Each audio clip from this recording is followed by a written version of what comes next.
Hello friends, welcome to Sutapa's kitchen. আবারও একটি মজার রেসিপি নিয়ে আমি চলে এসেছি।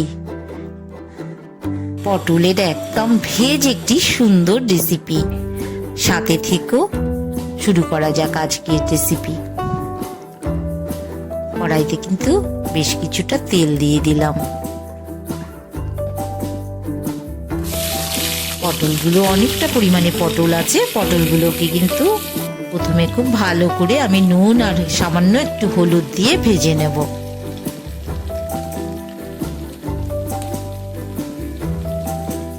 এক চামচ মতন হলুদও মিশিয়ে দিলাম। ওলট পালট করে নিচ্ছি আমি কিন্তু দেখো প্রথমেই খুব ভালো করে পটলগুলো, আলুটাও একইভাবে কিন্তু একটু নুন মাখিয়ে ভেজে নিতে হবে।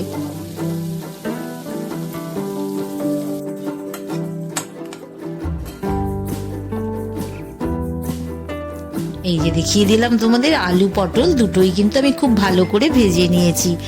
কাজু আর আমন্ড কিছুটা নিয়ে নিলাম একটা মিক্সিং জারের মধ্যে নিয়ে, সাথে কিন্তু আমি কিছুটা চারমগজ,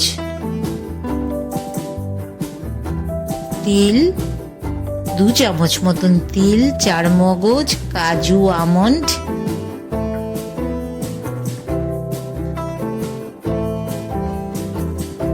আর 3 চামচের মতন কিন্তু পোস্ত মেশালাম।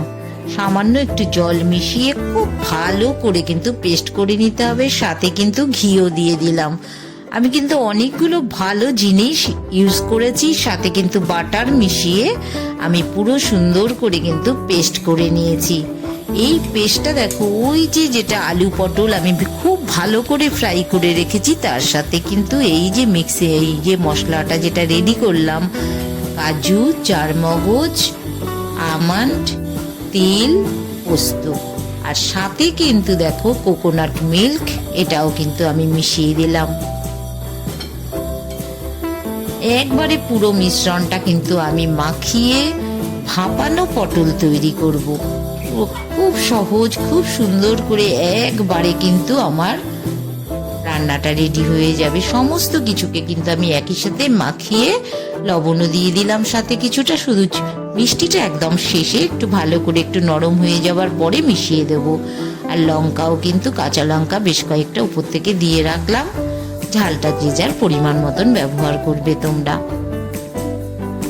আর একটুখানি কিন্তু 1 চামচের মতন চিলি ফ্লেক্স আমি মিশিয়ে দিলাম।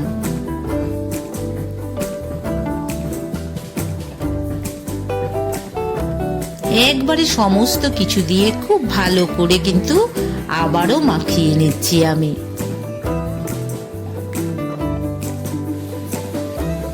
মিশ্রণটা রেডি হয়ে গেল।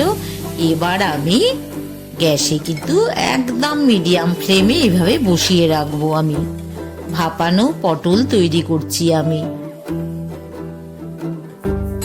সব কিন্তু সুন্দর করে ভাজা আছে। এখন জাস্ট মশলাটা একবার একটু কষিয়ে নেওয়া, অল্প অল্প করে জল দিয়ে মাঝে মাঝেই কিন্তু আমি কষিয়ে নিচ্ছি।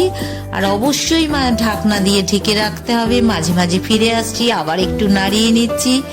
এভাবে করে কিন্তু দারুণ মজার ভাপা পটল রেডি করছি। 1 থেকে 1.5 চামচ মতন চিনি মিশিয়ে দিলাম, সামান্য 1/2 চামচের মতন গরম মশলা আর পাউডার মিশিয়ে দিলাম। দেখেই বুঝতে পারছো দারুণ সুস্বাদু একটি রেসিপি শেষ হতে চলেছে প্রায়। একটু গ্রেভি এখনো রেখেছি, যতটা তোমরা রাখতে চাও ঠিক এই রকম পরিমাণে যদি গ্রেভি থাকে সেটা কিন্তু দারুণ সুস্বাদু হবে। আমি একটি সার্ভিং বোলের মধ্যে কিন্তু নামিয়ে নিচ্ছি। দারুণ মজার রেসিপি পটল ভাপা, এভাবে তোমরা করে দেখো, ভীষণ টেস্টি হবে, খাটুনিও অনেক কম। আমি একটু নামিয়ে রেডি করে নিচ্ছি। সুতপাস কিচেন এরকম দারুণ দারুণ সব রেসিপি তোমাদের জন্য নিয়ে আসছে। তোমরা কিন্তু অবশ্যই চ্যানেলটির সাথে থেকো, আর অবশ্যই তোমরা ভালোবেসে সাবস্ক্রাইব করে নিও, তাহলে সমস্ত রেসিপিগুলো তোমাদের কাছে পৌঁছে যাবে। আর পাশে থাকা বেল আইকনটি প্রেস করে রেখো, তাহলে নোটিফিকেশন তোমাদের কাছে চলে যাবে। লাইক শেয়ার অবশ্যই করো। ভালো থেকো।